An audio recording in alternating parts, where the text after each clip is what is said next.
Hello everyone and happy first week of February. We got through January. Crazy how fast time flies, although I do feel like January was a long month, but it did go by fast regardless. I wanted to make a video today about how I'm doing on my New Year's resolutions. My first video of the year was all about my New Year's resolutions, and I also wanted to show you my planner that I have and how I use my planner to keep me on track of my goals. You can of course go watch my first video if you want to learn about my New Year's resolutions and my thought process behind them, but if you want to know real quick, my New Year's resolutions, there are 9 of them. I've got the original paper right here, guys. My 9 New Year's resolutions are to reach 1.5 thousand followers on my thrifting account and make money back. I don't mind if I don't make a huge profit on my thrifting account, but I would at least like to cover my expenses. So we'll see how that goes. So far, it's off to a slow start, but I'm just trying to remind myself to keep going and just have faith, trust the process, be motivated, be enthusiastic, and people will say, like, when you believe in your dream, it will come true. So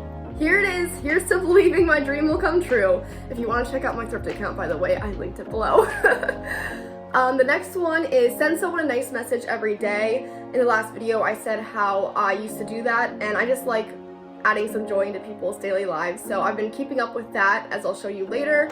My next one is to post consistently on YouTube, which is 3 times a month, which so far, so good. In January, I hit the 3 video mark. So hopefully that will keep going. Next is to read 6 books. I didn't read in January because I was really occupied with my thrifting account, with my blog, etc. However, I do plan to read a book in February because it's 6 books for the year, so as long as I read 1 every 2 months, I'll be happy and I'll reach that goal. Oh, and next, speaking of working on my blog, is to write a weekly blog. I'm usually really good at posting on my blog when I do travel, but I wanted to be more consistent, so I've been writing weekly posts, anywhere from lifestyle to my thoughts, to what's going on in my life. So also, if you want to check out, that is linked below. And next is to wear more things out of my comfort zone, which is also kind of where my thrifting account comes in. And also to practice my makeup once a month.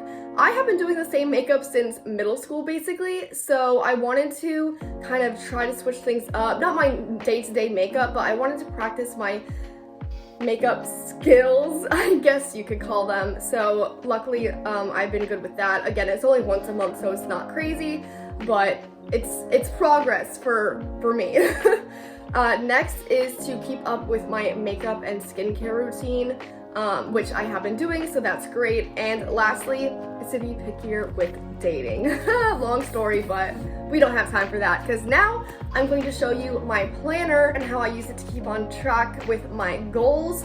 I have used the planner since freshman year of college. I started off with like a dollar store planner just to see how it went because I had never used one before. And with how busy I was in college, my planner was basically my Bible. I still used planners after college, but I wasn't as busy. You know, I wasn't involved in multiple clubs and extracurriculars. I wasn't doing an internship with a job and classes, all that. So I have stuck to my planner because, again, I just love it. It gives me so much peace. But this year, I have noticed that I have been busier because I am focused on my blog and my YouTube account so much. So I have taken an extra liking to my planner. I wouldn't say extra, but a newfound liking to my planner this year. So I wanted to show you guys my planner as well as kind of walk you through the process of how I organize it. So I moved over to my desk where my planner is set up, as you can see. When I first got my planner, I ordered it online, and that was very scary for me because I'm picky about my planners, and not being able to actually go through it before owning it was a little bit scary, but it turned out really well. It's a Bloom planner.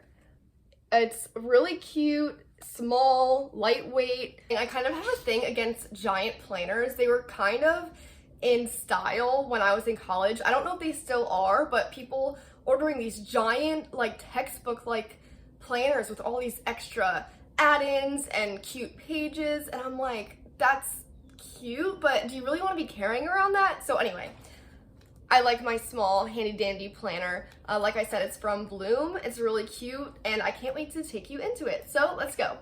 So you open up the planner and it has these two adorable little cards that can fit in this little pocket. And they're little pick-me-up cards, and I really appreciate them. This one says, do all the good you can and make as little fuss about it as possible. And this encourages people to pass the kindness forward. So when I first think of that, I think of sticking this in something for someone so they have a little sunshine in their day. However, they do have a website that I have not yet logged on to that talks more deeply about what they mean by given random act of kindness, so I definitely still have to check that out. But I just thought this was such a sweet little addition to the planner. And then this one says, you're perfect just the way you are. How sweet. And it's just adorable also, the flamingos and the little leaf detail. So you open up the planner and you see this beautiful greeting page. You write your name and number, which I did. However, I'm not going to project my number all over the internet. And then it says, how will you bloom this year? And my main thing this year, as I said on my blog, is to accept the things I can't control, but do the best at the things I can. And so I wrote that down just as a little reminder every day when I open it that that's my goal. And so far, I think I have been very mindful of it, so that excites me. And then I also wrote, of course, I want to follow my New Year's resolutions, which, again, I'm so excited I'm doing that this year. So you turn the page and it has this whole welcoming page, which I'm not going to read to you, but it's really sweet. It talks about what the planner is for, what the creators hope you do with it, and just more positive things. And then it has a list of important dates like Christmas and Valentine's Day. No, that's not that important. First day of spring, first day of summer, Mother's Day, all that good stuff. So that's always good to have in the back of your mind. Then it gives an overall layout of 2020 and 2021, so you can kind of look ahead and write down little dates that you really need to pay attention to for the year. So I just grabbed my phone real quick because I do have to say I did make a mistake when ordering this planner. I thought it was for the year 2021, but it actually started midway through 2020 and goes until midway through 2021, which means I'm going to have to get a new planner midway through the year. So I did check, they do have like January to December planners. I just accidentally got one that wasn't that. So that's definitely something I need to pay attention to next time. However, I am still really happy with this planner and I look forward to using it. I'll get a new one halfway through the year and then I'll hopefully get a January to December one for 2022. Okay, back to scheduled programming. So this is actually really adorable. It had extra pages, kind of prompts to get you ready for your year. I did take some of them out because, like I said, I try to keep my planner as light and simple as possible. So if I didn't really resonate with the page, I ripped it out and was like, you know what, I'm just gonna keep what I'm doing and focus on that. So while I am showing you the planner, this isn't everything it comes with. So after you move from the overall year layout to the first prompt page, the planner encourages you to find your purpose for the year. So it gives you little categories like what the world needs, learned skills, your talents, and your passions. And it wants you to write those down so that you can then find your purpose for the year in terms of what you think belongs in each of these categories. So I actually ended up writing down that my purpose is to pursue my passions while supporting others with theirs. I kind of started that in 2020 when I bought from a bunch of small businesses and created blog posts about it. And I also created a reel just to give the brand some more visibility on Instagram. So I do plan to bring that energy into 2021 and hopefully others will support me in my passions as I pursue them as well. The next page encourages you to write down your values. I highlighted a bunch of words that I associated with and liked and wanted to keep in mind throughout the year, and then they give you this extra space to write down more words that you think of. However, I was happy with the words I highlighted that were already under the common values. So I just wrote that I will always act and react with these values in mind. And so far, I think I have. So I really do appreciate this section because it reminds me to keep these values in mind every day and conduct myself in the best way possible. And then following that section is the year of more and less. It encourages you to write down what you want more of and what you want less of in the year to come. So in the more section, I wrote, I want more laughter, memories, YOLO moments, accomplishments, writing, creating, and manifesting. And then in the less than column, I wrote, I want less stress, less worry, and less crying, which I don't know. I feel like I don't actually cry that much, but I feel like 2020 was a crazy year for me, and therefore it resulted in a decent amount of crying. And turning the page, we have the where you are now and where you're going section. So this section right here encourages you to write down how you feel about your health, your relationships, career, finance, etc. So it has you rank how you feel each category is, and then write down the positive and negative aspects of each category, and then guides you to write how you will improve that category. So while this section focuses on things to do, this side of the planner focuses on things not to do. It has you write down things you don't want to do in different categories, like others' responsibilities, what's okay to be left undone, things that drain me, things I can't control. So for example, in the others' responsibilities categories, as I said, my goal for 2021 is to really focus on things I can control and not worry too much about things I can't control. So that's kind of where I went in the others' responsibilities category. I wrote that I don't want to worry about others' responsibilities because I can't control what they do with their responsibilities and how they respond to them. And then it also has a huge spot to write down additional things you don't want to do. So I wrote, things I don't want to do include worry about what I can't control, stress over someone else's decisions, procrastinate on my dreams, second guess myself, compare myself to others, say yes unless you mean it, trash talk yourself. That's a big issue for me. That is a huge issue. I don't want to stop moving, not moving houses. I'm doing that already, but I mean, like, I don't want to not be active. Don't waste my own time. That is a huge pet peeve of mine. And don't put your energy into unworthy things. I basically tried to write as many things as I could until I couldn't think of any more things to write. So I think I did a pretty good job.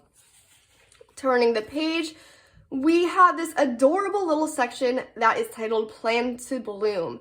So right here, it has you write down your top 5 goals for the year. Obviously, I have 9 resolutions, but I wrote down the 5 that I think were most important to me. So that included my thrift account, my weekly blogging, my posting on YouTube 3 times a month, my skincare routine, and reading 6 books. And then it also has you write down things you look forward to, new things to try, books I would like to read, etc. Just to keep little goals in mind throughout the year and really keep you motivated. And on top of those goals, funnily enough, it says places to visit, and I wrote a question mark and COVID because I really can't control where I go this year as much as normal because of COVID and all the things that have come along with the pandemic. So not sure what to expect with that and the travel restrictions that could or could not be placed upon all of us. But I do have 2 friends written in there that I do want to visit. Right here, this page is unfortunately blank. It's actually a vision board. You're supposed to cut out pictures of things, print pictures of things, and make a collage on this page to really envision the year ahead. However, I am too lazy to do that. And also, I really do envision my year through writing everything down, so I really think I had that covered. But if I get bored one day, I'll definitely fill that out. Update to come. So here is really motivational. This page right here, rather than focusing on 5 goals that you previously listed, this just focuses on 1 goal and breaks it down into different parts. So right here, I wrote run a successful thrifting account, and by that, I mean just to have one that people purchase items from. Signed it, so I am held responsible. Not that this is a legal document, but it's a cute little addition. I liked that.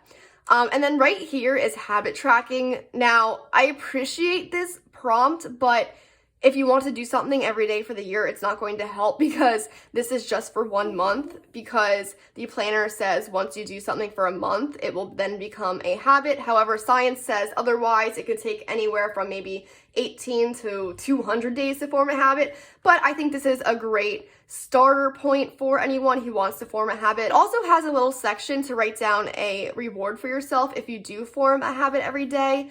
I wrote an outing with friends, which I actually have a lot of things planned with friends for February. So, I'm really excited for that. And turning the page. So these pages I actually didn't use as much. It encourages you to write down your ideal week, but to be honest, my ideal week changes depending on my work schedule, what season it is. So I just really didn't want to write down my ideal week in the winter and then have it not be relevant whatsoever in the summer.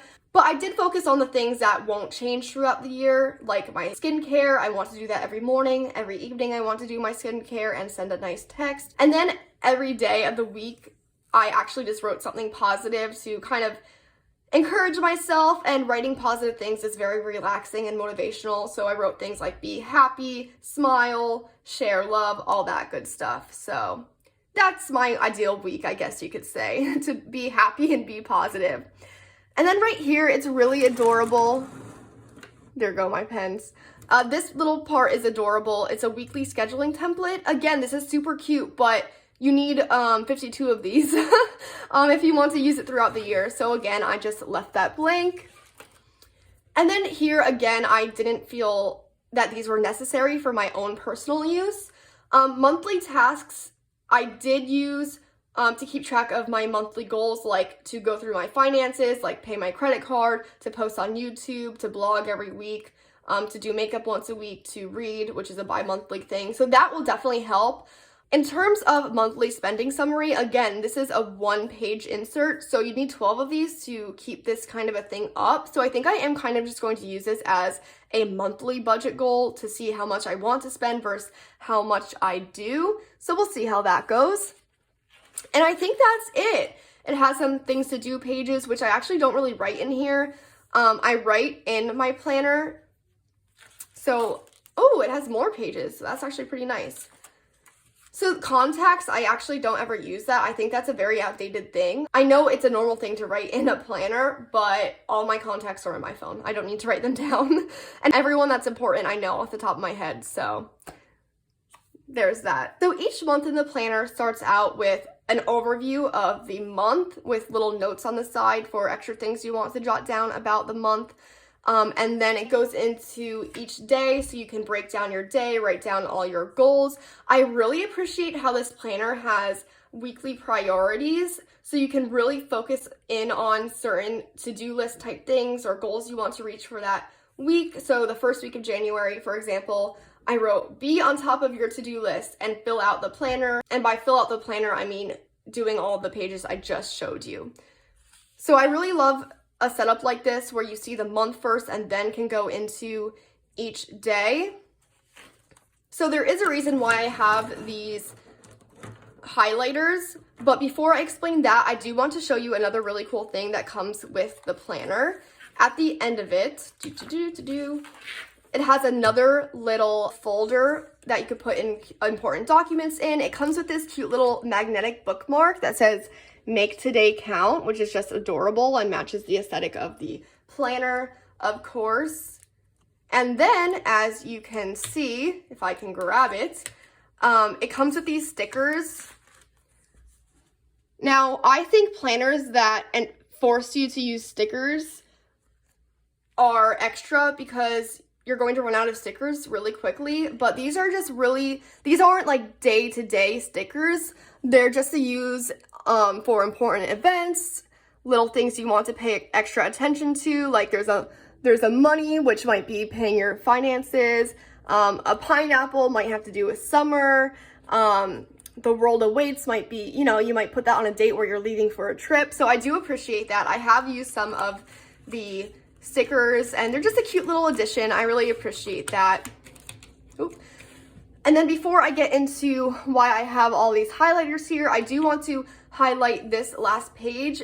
It encourages you to reflect on your last year and write down how you bloomed. Now, I probably won't be using it because I have to get a new planner midway through the year, so I'll do it at the end of the year, but I do really appreciate that. That's really adorable. It asks you to write down things like your most memorable moments, the nicest things you did, new things you tried, most important things you learned, the best places you visited, best books you read, things that you still want to improve on, and things that you're grateful for. So I think that is such a great way to end the year, and I really do look forward to filling that out at the end of 2021. So the reason why I have these highlighters with me is because I used to, while in college, highlight each category of task I had to do. So for example, anything that had to do with my sorority was highlighted in pink, anything that had to do with my fraternity was highlighted in blue, and so on. And that really helped me see where my time was being spent, and just helped me break apart everything on my planner so I could better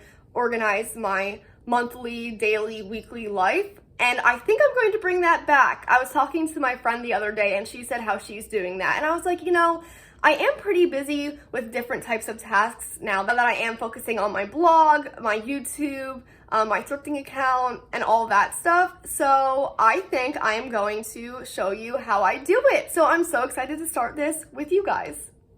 So this color-coded system I recommend to anyone. All you do is assign a certain type of task with a color. So for work, I just feel like green is a good color because it means productivity, yada, yada, yada. So anything that has to do with work, I will highlight in green. So for example, I had to change my schedule around a little bit in February. So I am working on days I don't normally work on. So to make sure I remember that, I'm going to highlight all of my work days in green. Any more? Right here. So that will help me better visualize where my time is going. We'll go back to January because there's more stuff written in that just to fill out the other categories. So for my personal fun, I want to highlight in yellow. So that means a ski trip. I skied. So my personal fun will be all in highlighter yellow, another ski trip. So I'll highlight that so I know what I'm doing that weekend. And then for my thrifting account, I want to use the color purple. So for my first drop, if I was doing this in January, I would have highlighted that purple. So let's highlight that now. And then I had a small drop on the 22nd, and I had a second full drop on the 29th. So again, I'm just highlighting everything. I have a drop planned for February.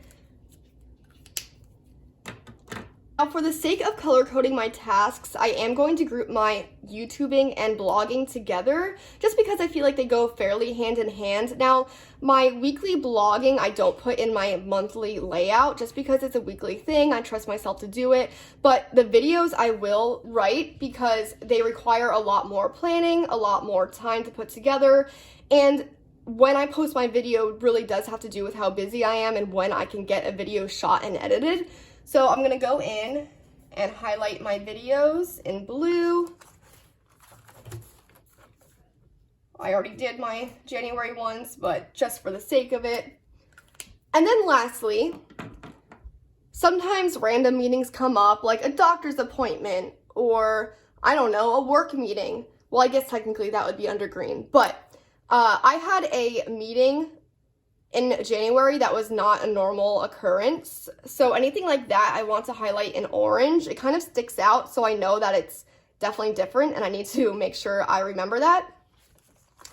And that's basically it. As I mentioned before, there are stickers that you can also use. I use them to mark big events, like my first drop. I use the Girl Boss sticker.